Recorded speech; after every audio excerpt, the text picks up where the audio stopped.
Mercedes entered into the Belgium Grand Prix weekend with a huge raft of updates, which included a brand new diffuser and floor for the W15.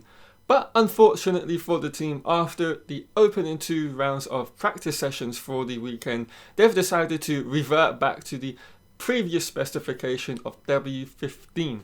This is because they found that the car just, no matter what they did with it, didn't have a good balance through any part of the circuit.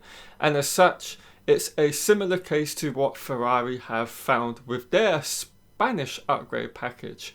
And it's all revolving around the amounts of load in which these upgrades are bringing onto all Formula 1 vehicles in this ground effect era. And essentially, the overall problem is the way in which these Formula 1 suspension systems across all of the cars through this ground effect era, they're not built to absorb a certain level of peak load through a corner.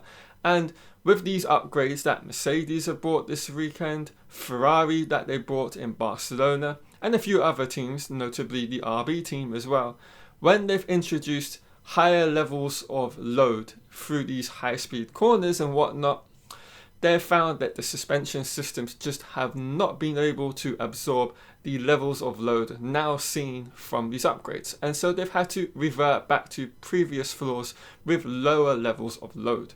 And while this may be plaguing a lot of the teams up and down the grid, there is one team who have actually figured this particular point out, and their upgrades have never had to come off the car this year.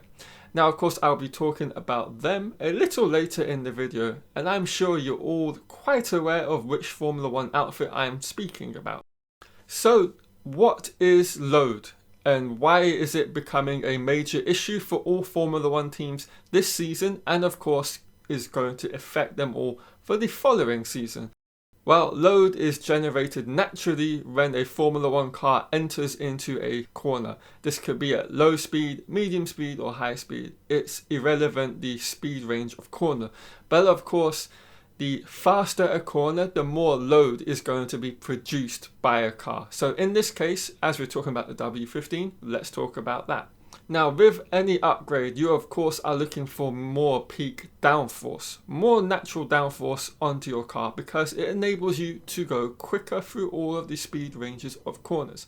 But of course, with the more downforce you introduce, you actually increase the load as well, which is produced by your car in all of these corners. And this is the balancing act teams are now having to come with.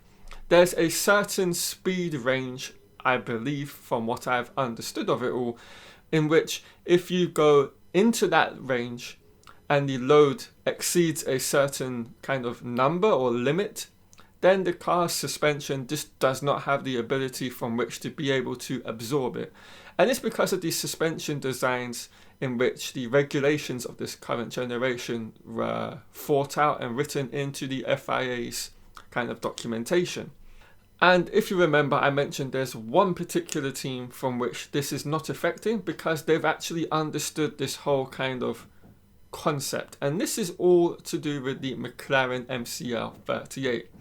They've seen throughout their entire upgrade package from last year into this year, if you increase the levels of load at a certain threshold, then you just do not have the suspension design in terms of the kind of, I suppose you could say, durability from which to be able to absorb all of the load which is going through all 4 corners of a Formula 1 car, because of course this is all to do with corners. And these levels in which the Formula 1 cars with these upgrades this season in particular are now reaching, the suspension designs from which the teams are regulated to stay within just do not have the ability to absorb the level. And so this is what Mercedes have run into this weekend. It's not only an issue of they found the balance wasn't there, because of course the balance is a simple kind of reaction of the levels of load being produced.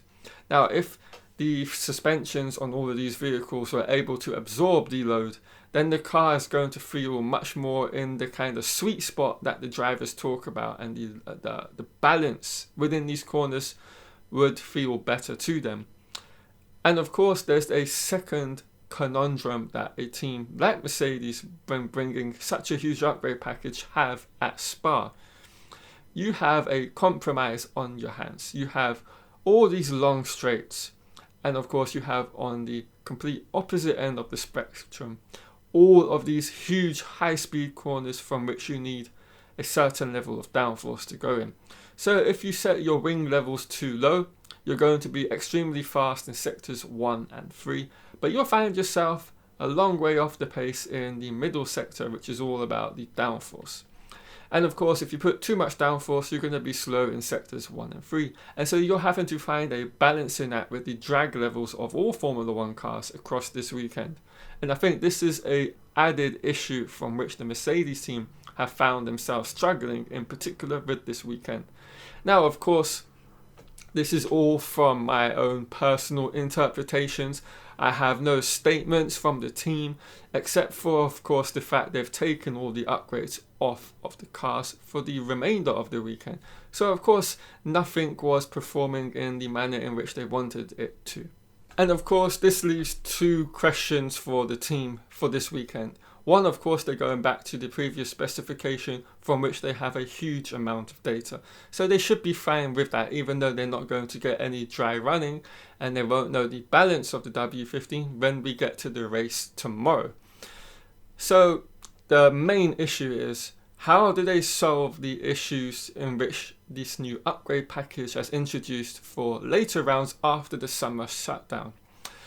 Well, they might have to go the kind of route Ferrari have taken with their Spanish Grand Prix upgrades, in which they're now introduced a revision to their floor.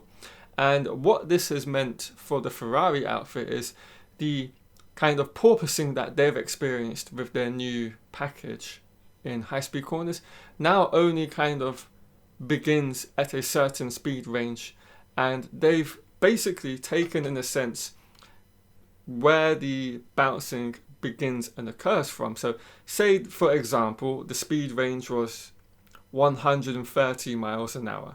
Just for the sake of this video, they've now put it, for example, maybe 20 miles an hour higher up in the speed range.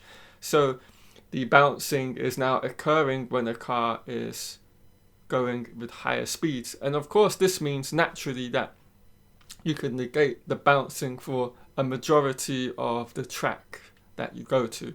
And it could be the case Mercedes have to go this particular sort of route, or it might have been that they just never found this sweet spot with this particular upgrade, and it's a case of going through all of the data, trying it out when we come back to the first race after the summer break, and seeing if they can kind of get on top of things.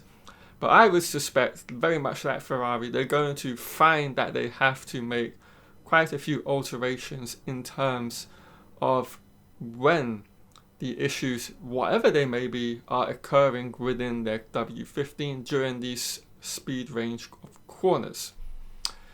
Alright guys, I'm going to wrap the video up here. Hope you've all enjoyed it. If you have, of course, do leave a like on the video, subscribe if you're new, and I'll see you all with some more Formula 1 videos later in the weekend, I suppose. See you then.